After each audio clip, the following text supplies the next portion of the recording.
Yo,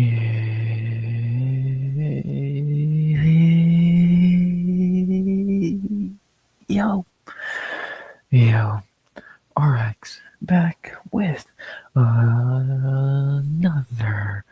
stream. This time it is Sunday night, which means, of course, after some fights, we are having a hangover to UFC London. A day later, what are we feeling about the card? We're going to talk about that. We're going to get to Seattle card a bit. And, yeah, for a little bit tonight. So that's pretty much long and short of what I got planned for tonight. And, yeah, that's about that. So, pretty basic, I know. But, that's about that. Just going to talk about yesterday a bit and talk about the Seattle card, and that's about that. So, yeah, I don't know. It's probably the least eventful stream of the week. What can you do? A little more relaxed, a little more yapping, and see what happens. So, not really too much else to say there, so let's start talking about some fights. Some that are either are just happening or are happening in the future, or a week from now.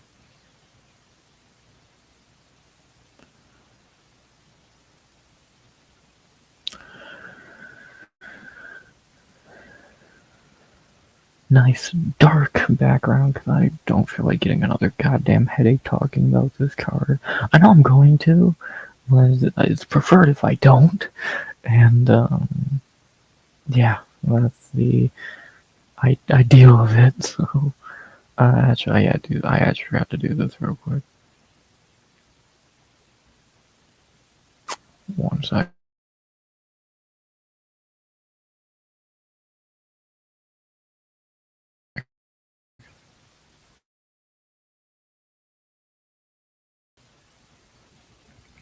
I forgot to do something. 1 second, 1 second.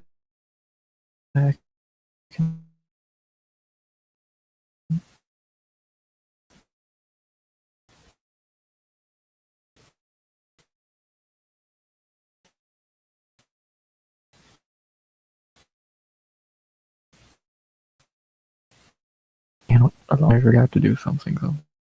1 moment, please. One.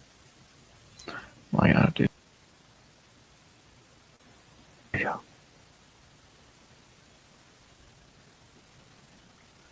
That's not correct.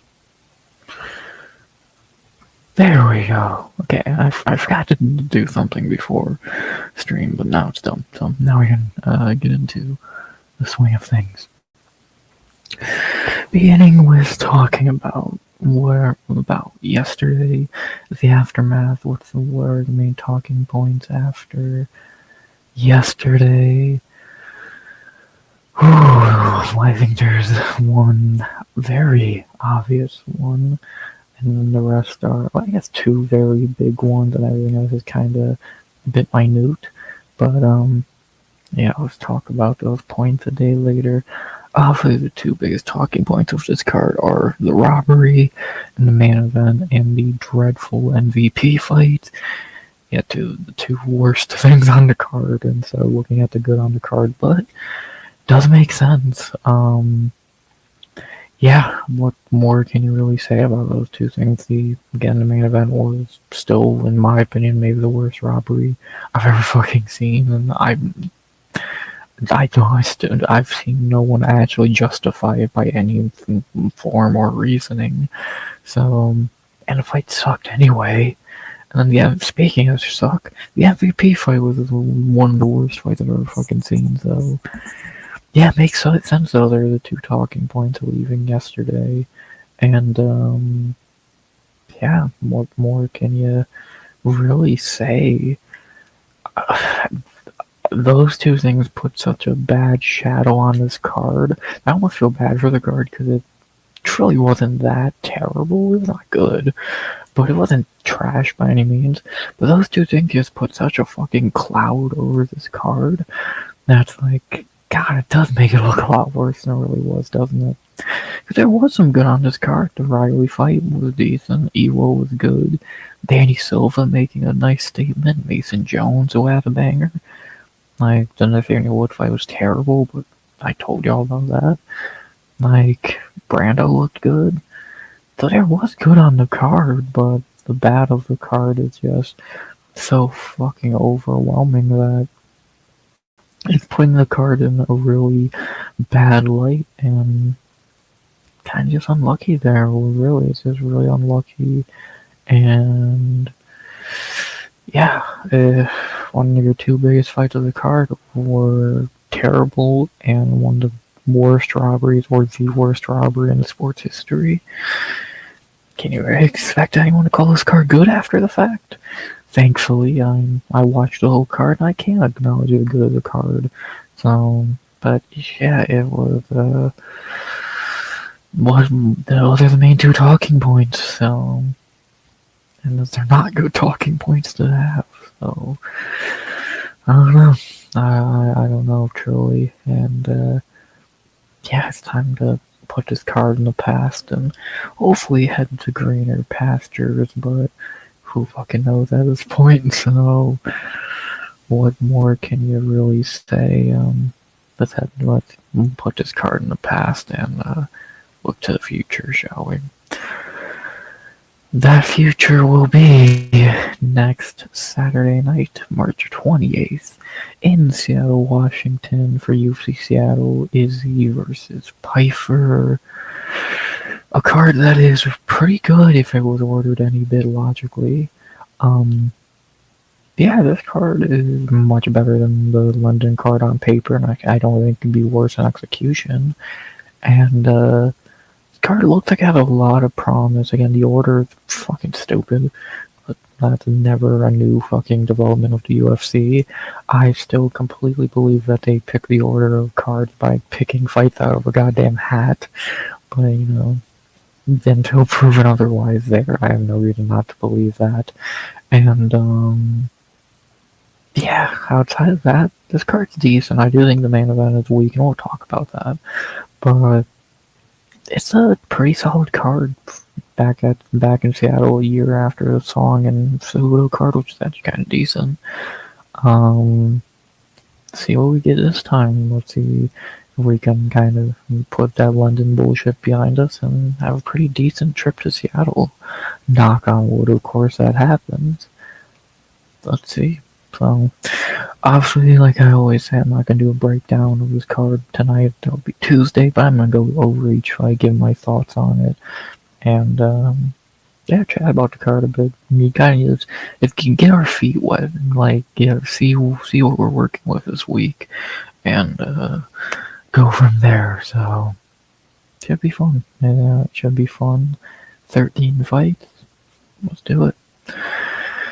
As we begin with a fight that, I guess, is probably is it the worst fight on the card? I guess, to an extent. It makes sense that it's opening the card. We have Alexia Cianara versus Bruna Brazil. Well, it looks like this is the fight we're gonna get, because we had 3 changes to this fight. So, to get this fight at all, a goddamn miracle. So now we got Cianara in Brazil. Not a great fight. Bruna is fucking terrible. Cianara is pretty decent. You know, pretty easy, obvious fight to pick here, but, you know, yeah, you never know. Yeah, should be a fine fight. Probably is the weakest fight on the card, but that's not a bad thing when the card is actually as decent as it is. And, yeah, should be a perfectly whatever opener. Start off with an easy, perfect, and, again, to get this fight at all was a goddamn miracle of all the cancellations, and, yeah, pretty simple, so not really much more to say there. Simple fight to predict, and, to get anything out of this fight, it will be, again, 3 of the 2, 4, 6, 7 fights here are this fight. This was how this fight started on this card. Then this is what it's ending as. So, hey man, I'll give the UFC props. They did everything they could to keep a fight on the card, and they did. So, see what happens. Easy one to predict, and yeah, not much to say there.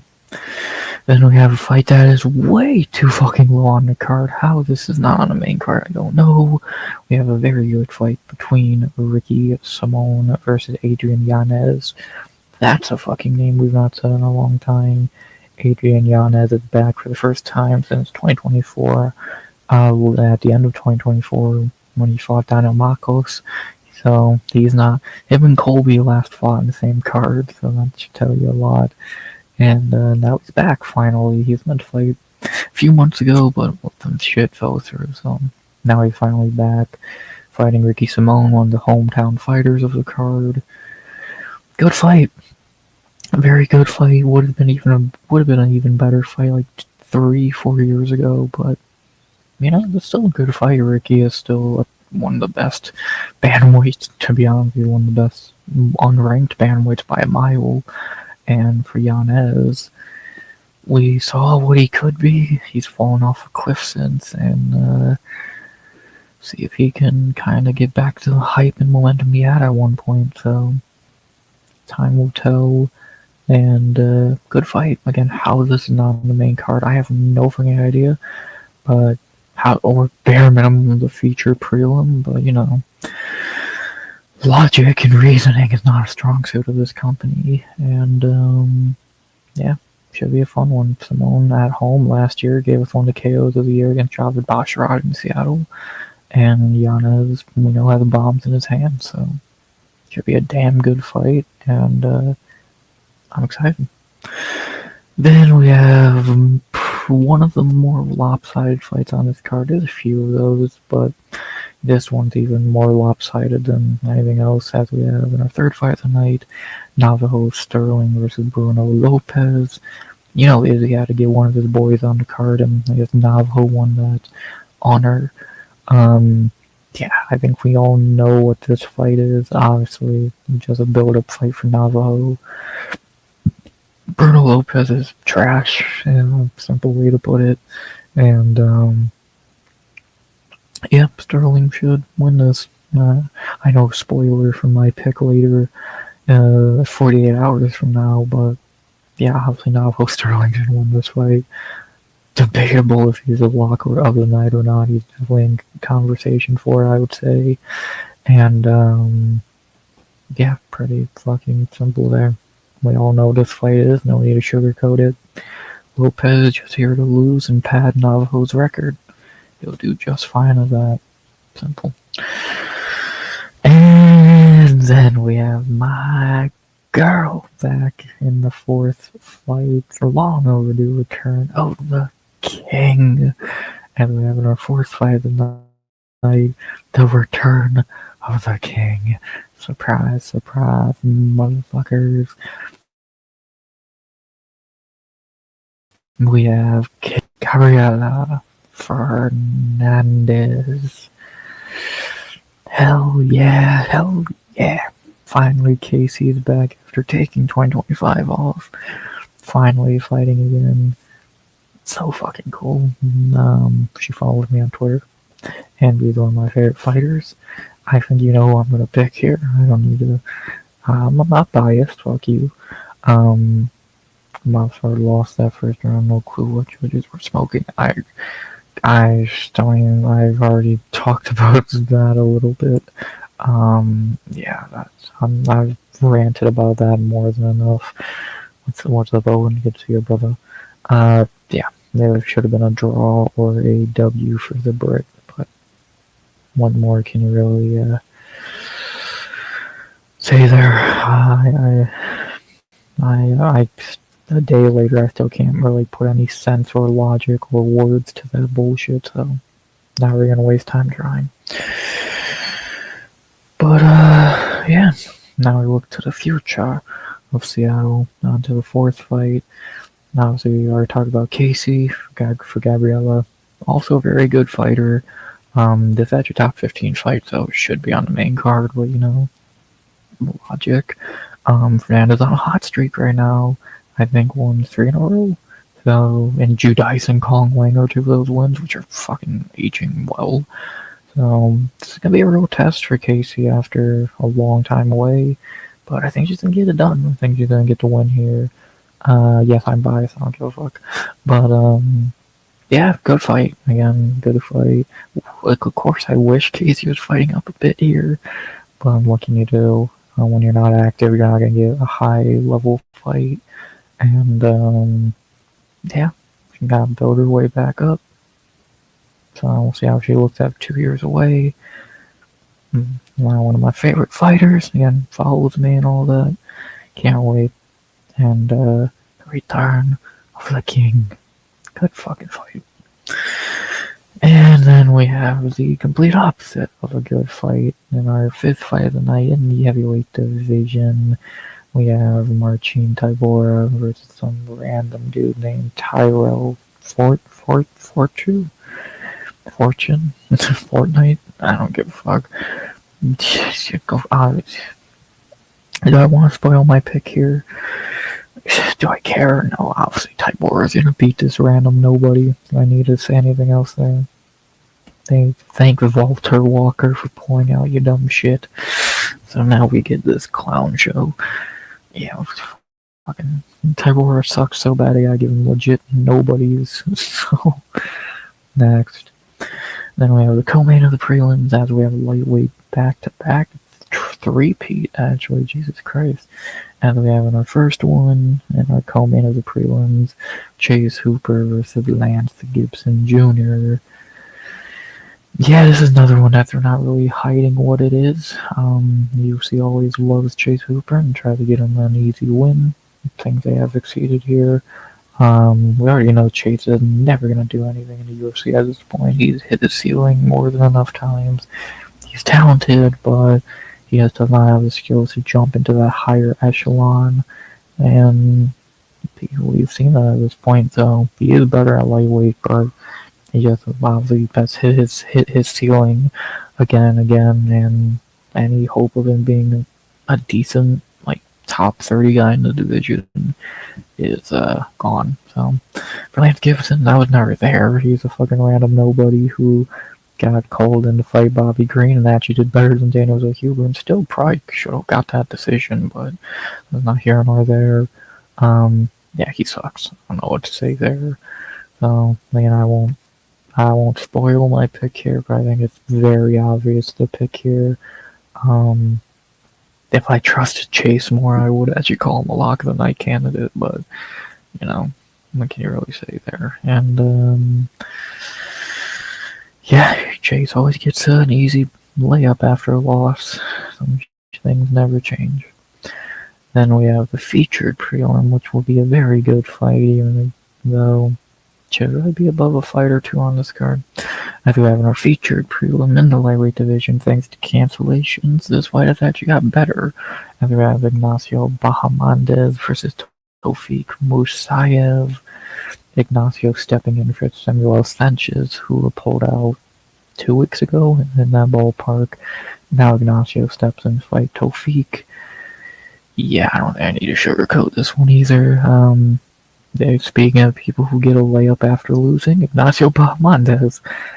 Ignacio, dude who has all the talent in the world to be a top 15 guy and just can never fucking fully take hold of it and be that top 15 guy. So we saw that against Fiziev now fighting the other one of the 3 Azerbaijanis at lightweight. Now he just has to fight Nazim Sadikov next. Yeah, fighting the worst one as well this week. Tofik got bitched up by Orlba in like 2 minutes at home. Now gonna get smashed here.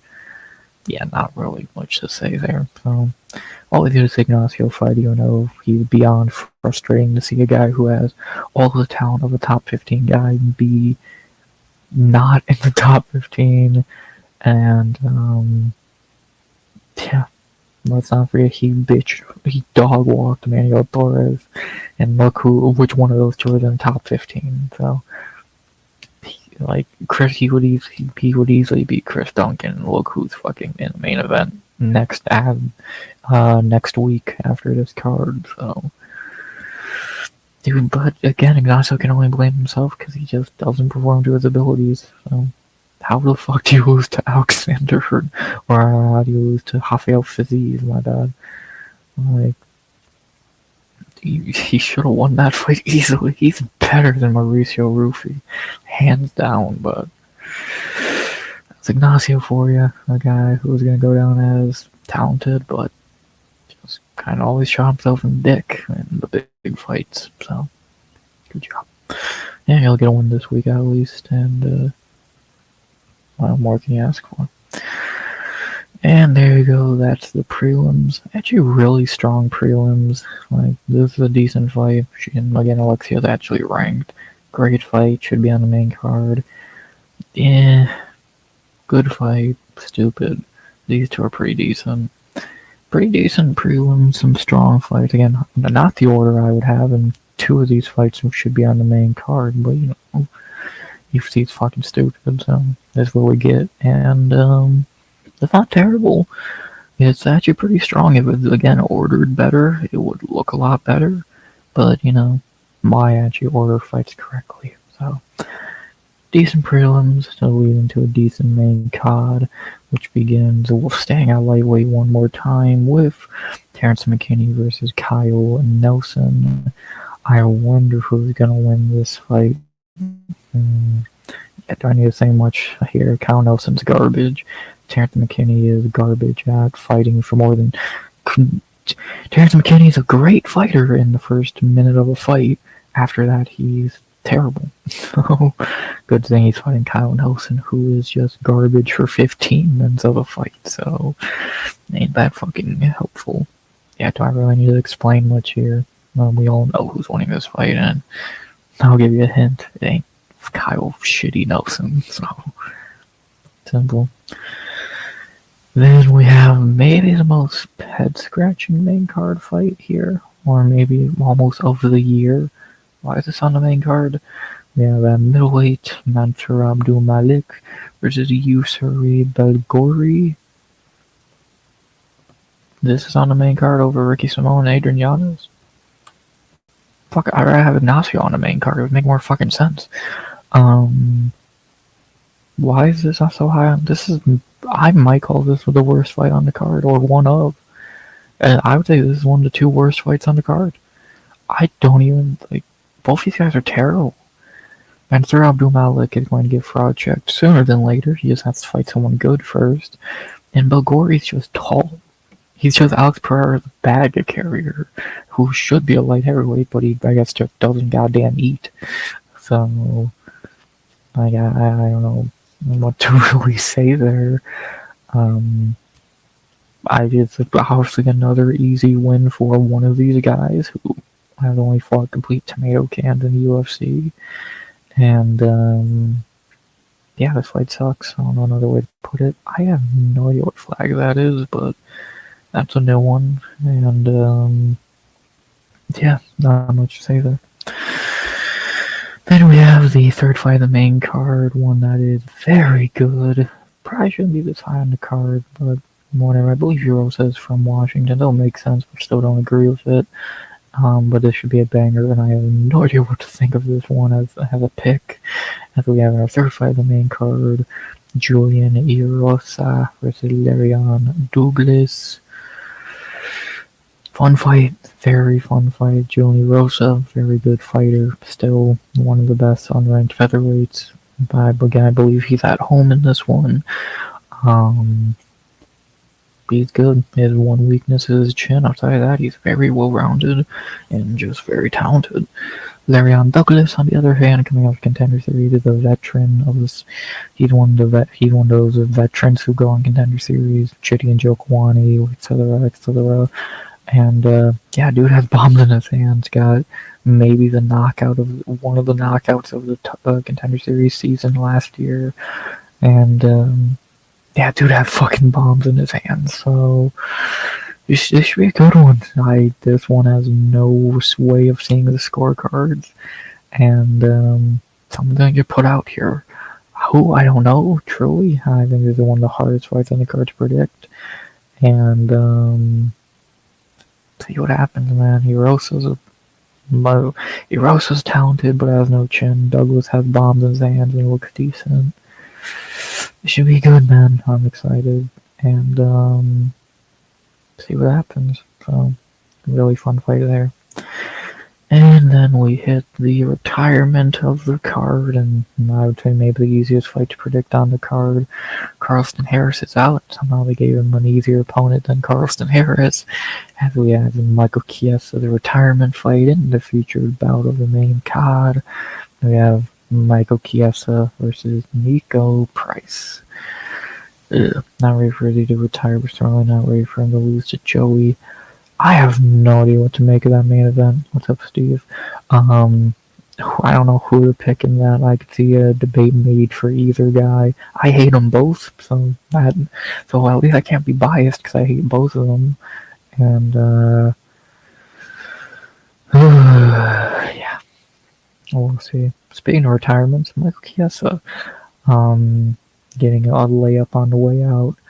Then, if Carlston Harris wasn't easy enough of a debut of a retirement fight, how about Nico Price, who I don't even know how he was sanctioned to fight after Viertenikov put him out like a month ago. So I might say it. Chiesa's probably the lock of the night. He's going to rip through Nico Price in like 3 minutes, and yeah. I get you gotta take wherever you can get on short notice, but you really couldn't find anyone better than Nico Price. Where the fuck's Tim Means? Where is, like, what about fucking, Santiago Ponzinibbio? Like, the best you could get is shitty Nico. At least take the guy Nico just lost to and make more fucking sense. So, you should do an open panel Friday night so we can roast that main event. Shit, that's not a bad idea. That would be funny. I think there's gonna be plenty of roasting of that main event this week, so we all know the real main event. Come on now. We all know the real main event. But, yeah. Not much to say here. Easy win for Michael Chiesa. Probably gonna be my lock of the night. Nico Price is just cooked, and Chiesa. I never really cared for Chiesa. He's actually a decent commentator, so hopefully he can move into that, maybe take Cruz or Bisping's job. But yeah, I never cared much for Chiesa as a fighter. But he's gonna go out on a win, and somehow Nico Price is gonna be 0-2 in retirement fights. That's a weird ass stat. So, and neither of them are his retirement, which is more shocking. So, what more can you really say there? Then we got the co-main event of the evening, the real main event, because fuck, I'm more intrigued in this fight than the main event. We have the rematch 5 years in the making from, I believe it was UFC 256. I might be off on that. I know it was Usman and Burns. This was a co-main to that card, and now it's Grasso and Macy Baba. We'll see if Macy Baba can make it to another fight. Back-to-back would be a fucking miracle. And if she does, who knows what happens here. I think this is the first fight was easy to predict. This fight is kind of difficult. Grasso's on a really bad downspin right now. She might have already peaked, and obviously winning the bout is a good goddamn peak, but still. We know she's one of the best boxers in the UFC, but she has no grappling. As for Macy, she is decent enough on the feet, and her grappling's pretty solid. This is a tough one, man. This is a real tough fight to predict. Will it be like the first fight? Will it be different than the first fight? We're gonna find out, I believe. What's the record for rematches this year? I think 2-3. The fighter who won the first time has only won twice. Volkanovski and Pierre Rodriguez. The other three lost, so we'll see if they can even up the records here or not. And yeah, difficult co-main to predict. Should be an interesting one. And if Barber actually makes it to the fight again, that's a really big ask. And we'll see what happens. So, not really much to say there. I'm much more intrigued in that fight than the main event. So, what did that tell you? And then, speak of the devil, the main event of the evening in the middleweight division between two guys I don't think anyone's actually a fan of, but yeah, we get to see one of them lose at least.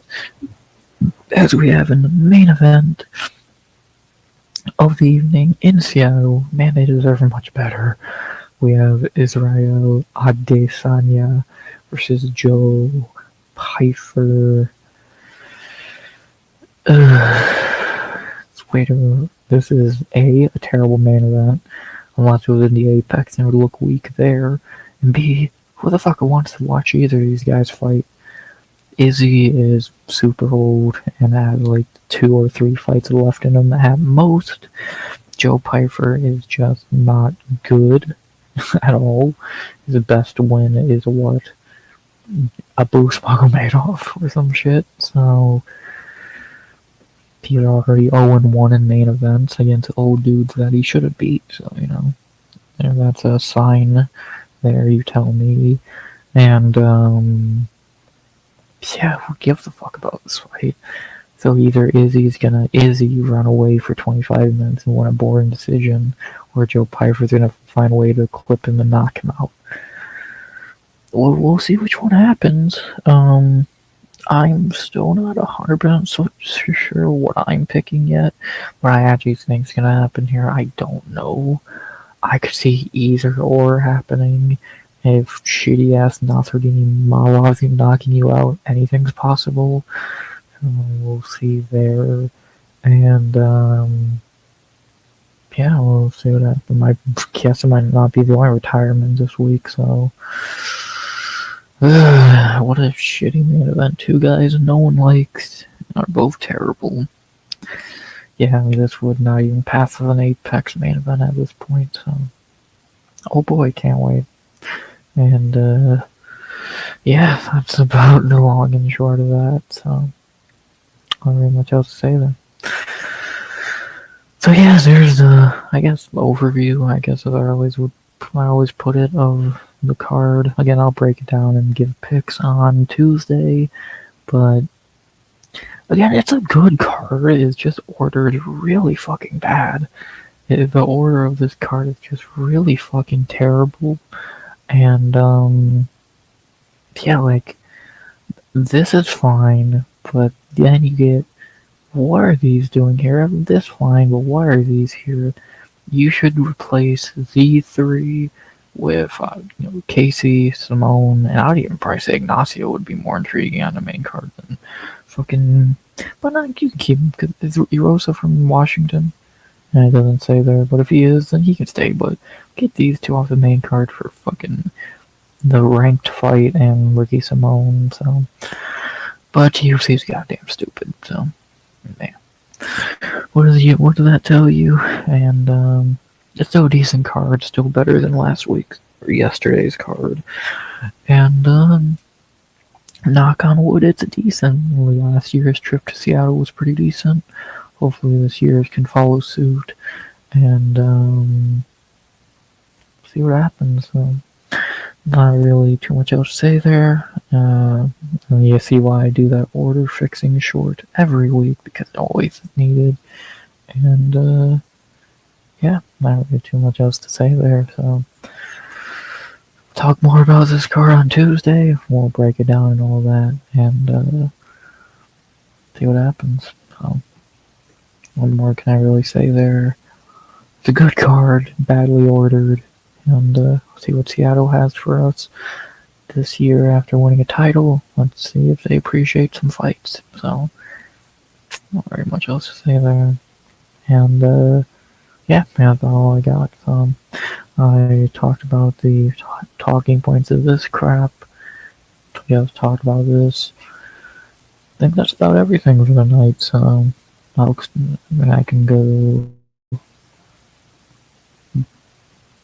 boom right there, kills a screen share, and yeah, like again, the stream's always the least eventful and probably the shortest because there's not a lot to talk about or say, but yeah, still gotta still talk about some fights. I'll go a couple more minutes. If you don't want to talk about anything from last night or from the Seattle card this upcoming week, so or anything else in sports, I don't care. No, I'll talk about whatever y'all would like. Uh, yeah, pretty much already hit my main talking points of yesterday's card in Seattle. So no more can I really say there, and yeah, pretty basic. So not really much more I can think to add there. And I'm very burnt out on the UFC after yesterday, and I'm more than fine. And content in general, I'm more than fine taking a day away from the UFC and not have to talk about London or anything involved with it for a minute. So I'm not gonna regret that too much. Regret a little bit of a break. And yeah, still, well, actually, I'm still gonna have to do 2 shorts tomorrow. Fuck, now that they're easy. So, but yeah, that'll be tomorrow. I'll have 2 shorts out. The fight ideas for yesterday's card and how was the card. Kind of, if you guys didn't see the recap, that'll be the kind of abbreviated version of it. So there you go. Then obviously Tuesday we party again on stream. Wednesday and Thursday, not a lot. But Friday, Saturday, and Sunday, all the fun happens, and it's gonna be fun. So not really more I can add there. Gonna be a fun week, but I'm definitely more than ready to leave this fucking London week behind. So, God was so fucking dreadful, and yeah, not really much more I can add there. So, go a few more minutes. Maybe y'all want to talk about anything. I get my main talking point, so now it's whatever y'all want to fucking talk about. And, yeah, pretty basic. So, simple. So, what more can I really say here?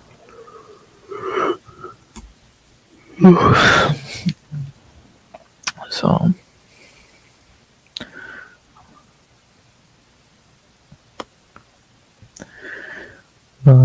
I fucking almost feel hungover after those cards. Jesus Christ. You need a goddamn drink to make it through whatever the fuck yesterday was. So, but I'm an idiot. I'm mentally hungover there. That would be a good way to put it. I'm not a fucking idiot. I would never do that legit shit. So, there you go. But, yeah, I think I'm gonna call it for the night. I'm more than ready to leave this week behind and move on, so that's what I'm gonna do. Shout out to Owen and Steve for coming in tonight. Shout out to y'all. Go take it Sunday night. I'm not expecting a big crowd tonight. Tuesday, let's fucking party. And, yeah, that being said, not really too much else to be said outside of I hope you enjoyed the stream. Please like, comment, and subscribe. And, yeah, unless I'm going to say something which I don't believe I am, I think the only thing left to say is to end off this weekend. I hope everyone enjoyed it. Let's leave London dust, head to Seattle, and hopefully get some much better fights. So, by saying, as always, RX out. Good vibes only. And always.